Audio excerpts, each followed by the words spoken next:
These are the 10 scariest players in NFL history. Number 10, Ed Reed. Ed Reed was an all-around elite safety who was known for his excellent ball-hawking skills and hits that could literally shatter bones. Reed had 54 career interceptions, causing major havoc in the camp of his opponents. Number 9, Dit Butkus. The name Butkus alone was enough to send chills down the spine of opposing players. According to Sports Illustrated, this man was the NFL's most feared man in 1970, as he recorded over 1,000 tackles throughout his career.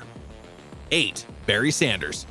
Facing Barry Sanders was literally a nightmare for the defense of opposing teams.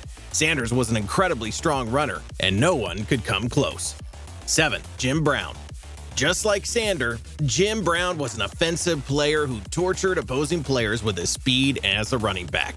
Brown was indeed an unstoppable force. Number 6. Jack Tatum.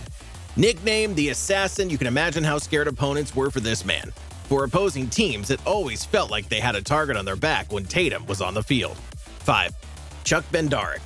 Concrete Charlie, as he was popularly called, was the scariest names any opposing player could hear. The offensive and defensive player was the last of the 60-minute men. 4. Dick Night Train Lane. This nickname was from Buddy Morrow's hit record, and it made perfect sense as Lane was mostly known for how hard he hit people. Staying out of his way was always the opponent's best bet. 3. Bruce Smith. Smith was a nightmare to players in the 90s. Thanks to his size, strength, and speed, he was indeed a force to be reckoned with. 2. Lawrence Taylor. LT was indeed one of the most aggressive linebackers the NFL ever had, and was always determined to wreak havoc on the field. 1. Jack Youngblood.